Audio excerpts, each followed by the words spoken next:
The date of the Battle of Tours was, I believe, 714, but don't worry about the date. It was somewhere around there. About the same time, the Muslims were making inroads trying to capture Constantinople. So they were going to enclose Europe from both sides, enclose Europe from the western side where they already had Spain, and then take the Byzantine Empire. But they were stopped, temporarily it is, by the Byzantines. Stopped for a period of 700 years by a weapon known as Greek fire.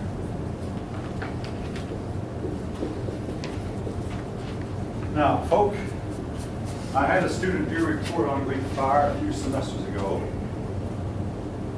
Here's the story, what little we know about it. We really don't know much about it. It is said to have been a fire that once it hit something, the thing it hit was going to die. There was no way to extinguish it. If you hit a ship, a wooden ship with Greek fire, not only could the fire not be extinguished, but it was said you could see the fire still burning even after the ship was going down. You could see it burn, the fire burning underwater. That even water could not quench it. Now, if that sounds fetched, there's certain types of material that will burn underwater, among them sulfur. And some people believe that the Greek fire consisted of perhaps sulfur mixed perhaps with tar. The fact is, what we know is a secret that was passed from one person to another, a secret that might go all the way back to the days of the Sumerians, and a tightly guarded secret. And at one time, someone is believed to have known a secret who was Muslim. Nevertheless, the Greeks had the secret. The Islamic people did not. Greek fire destroyed a whole fleet of Islamic ships that were sent against the Byzantine Empire. Destroyed a whole fleet, sunk almost all the ships but one. Yes? There was a reason why it was used for naval warfare. What's that? There was a reason why it was used for naval warfare. Why? It's because apparently if you added water to it, it made it worse. It didn't get any better. Oh, yeah, I mean, the water spread it out. There's certain types of fires you don't want to put water on. Because the water, yeah, you put it in, yeah. I think I know what you mean. In other words, a typical thing you do is you see a fire, I mean, you're on a wooden ship. You see a fire, you grab a bucket of water and throw that on the fire. It didn't spread as It would spread out worse. It didn't spread it as bigger. Something Make the fire even bigger. reacted to. Now, folks, again, you can think what you want to. You might think I sometimes go off in the deep end, but there have been persons who say that they believe that Greek fire was a crude form of a dirty bomb or a nuclear reactor of sorts. And again, you're going to say nuclear reactors were not invented until 1945. There's all kinds of evidence that they were in use by the ancient Indian people, possibly the ancient Sumerians. The destruction of Ur sounds like a destruction by an atomic bomb. This destruction of Mohenjo-Daro. Greek fire was also used to, they could pour it over a stone wall when the enemy was attacking the wall, and it would, again, once it touched you, you were gone. No help, nobody could help you, no solution, and it would even destroy you even if you were in a suit of armor. Greek fire, your book says it's a petroleum-based compound containing quicklime and sulfur. Maybe the authors think they know more about it than some of the rest of us.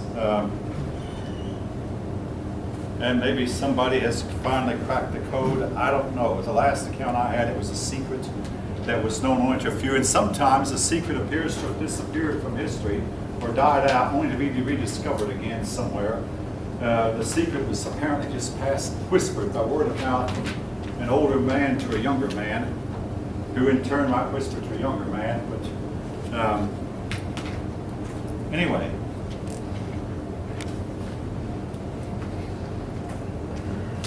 Arab rule in your book shows a map on page 190 how it extended into the Persian Empire and extended northward and eastward, but could not, at least initially, take the Byzantine Empire. Now, 700 years later in 1453,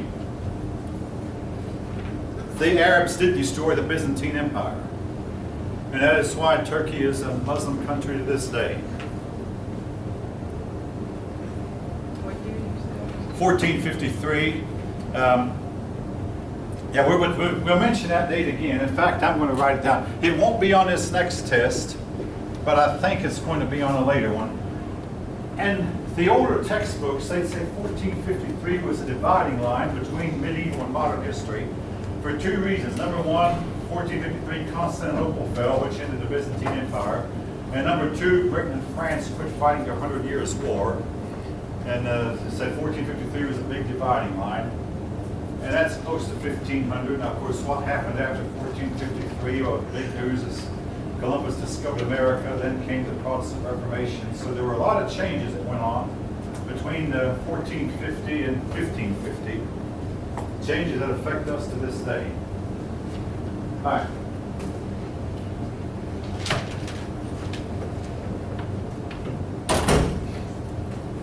Again, I promise you the word Abbasid will not appear on the test.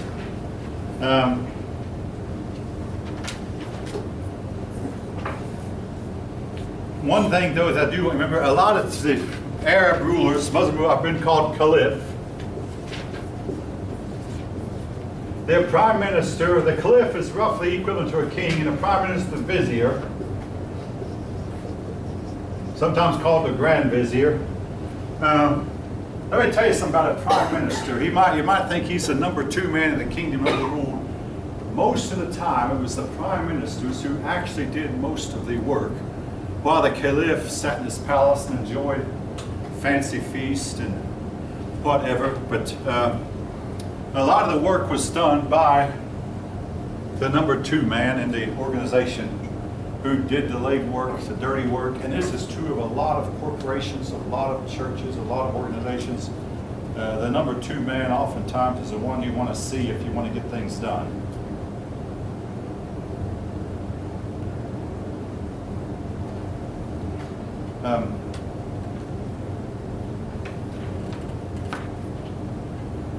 Your book does at this point mention the Shiite and Sunni. Here's what I remember, folks.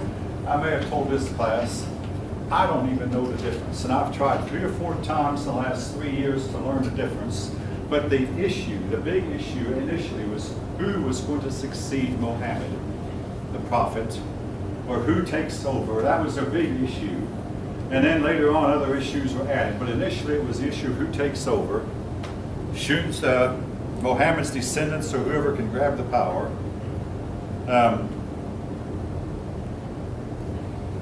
Sunni, I call them Sunni. Sunni, more like Orthodox. These groups have continued to fight to this day. Now,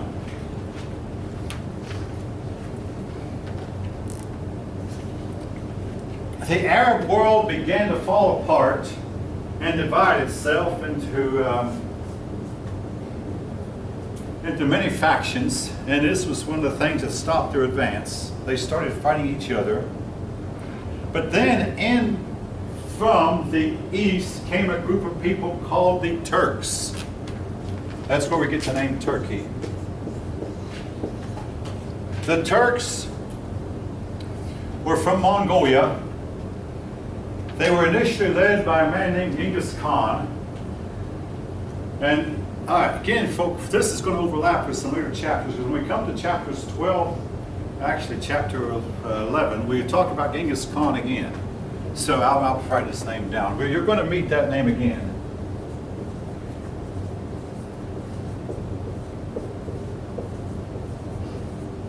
Of all the empire builders in the world, Genghis Khan is unique in that his empire was bigger in landmass than anyone else's. He claimed all the territory from the Arctic Ocean down to the Indian Ocean. He conquered northern India, he conquered China, then he came over here and conquered much of the Arab world. He's also the only one of the world conquerors who can be truly said to have started out in poverty and risen to an emperor. Julius Caesar was born into a noble family high up in Rome.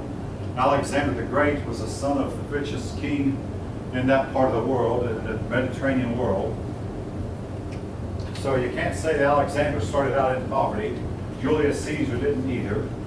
Genghis Khan, Cyrus the Great, didn't start out in poverty. Neither did Nebuchadnezzar. Nebuchadnezzar was born to be a king, born son of his father. But Genghis Khan started out in poverty. And grew to, now also Genghis Khan was extremely cruel. He would go to one of these cities and just go in and utterly wipe out the population, kill everyone, man, woman, baby, and child. And one time it was said that he heard that some people had been hiding in basements and were still alive and come out of the basement. He left it. Well, hey, let's turn around. So he turned his men around and went back to the city and finished off what he hadn't done the first time. Just for the pure joy of killing. He claimed that God had told him to, that he was punishing these people for their many sins. But he did at one point show a little bit of a twang of conscience. After he'd utterly wiped out a city, he turned to one of his aides and said, I wonder if these people remember what we did to them and come back at us sometime in the future, or come back at our children.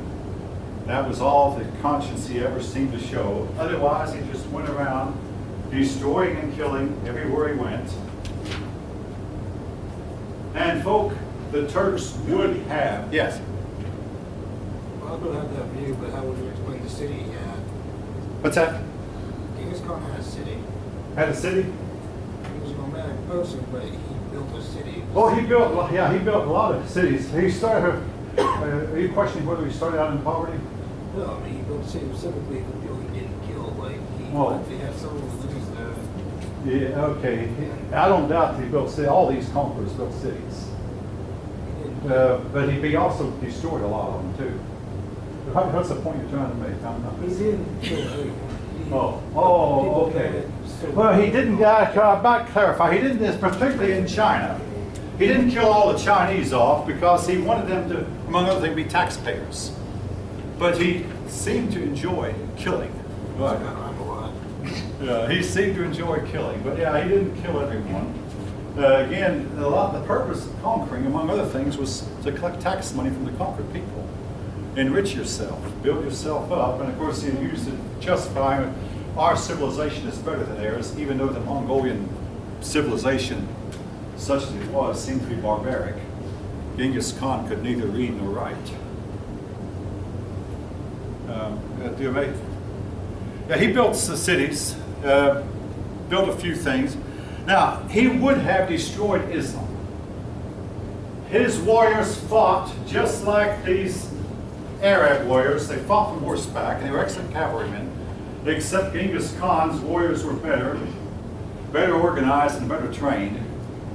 Genghis Khan organized his army into a squad of 10 and told the people, you people remain in your squad. Anyone who leaves the squad can expect to be executed. And you could not fight with just one of them. If you fought with them, you had to fight with all 10. And the Arabs did not, they were not that organized. Now, I want to digress a little bit. Talk about organization. I mean, I spent some time in the Army. You think of American Indians as being braves. They're sometimes called braves and sometimes called warriors, but they're never called soldiers. Now I'm talking about the Indians north of the Rio Grande, the ones that, who lived in what is today the United States.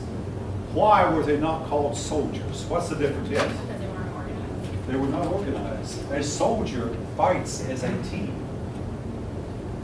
Now, with all fairness, at the Battle of Tours, there was no organization. Both sides just went to the fight, and a man would go into a fight and pick someone, hey, he looks like he's a little bit smaller than me, so he'd pick a fight with him. Then if he dispatched him, he'd go to the next man and pick a fight. There was no organization. They just fought all day long. At night, both sides, the European side went to sleep. When they got up the next morning, looking for their enemy, they found the enemy had spent the night running from them. But there was no organization. It was just they got together. Now the Greeks had organization in the phalanx. But again, you oftentimes do not call medieval men soldiers, medieval warriors. They're called warriors, they're called knights. They're not called soldiers. But you could call Genghis Khan's men soldiers because they fought from organized. And that was one reason they were able to overcome their Arabs here who oftentimes did not fight in an organized fashion. even though there are exceptions now. Go ahead. I also only had one horse. Genghis Khan's favorite style of fighting was to feign retreat. Every Mongol had at least 2 horses, so they would ride out as far as they could and switch horses. Yeah. Whereas the army that's usually chasing only had one, so they would turn around when the horses got tired and attack. Faking a retreat has been a way a lot of generals have won battles down through the ages. Get the enemy to break ranks and come after you. William the Conqueror, we'll talk about later, won his battle that way. He initially actually lost, and as he pulled back, the enemy broke ranks by going after him. Had they stayed together, they might have won. Instead, they broke ranks, and the ones who were first to break ranks were killed, swallowed up.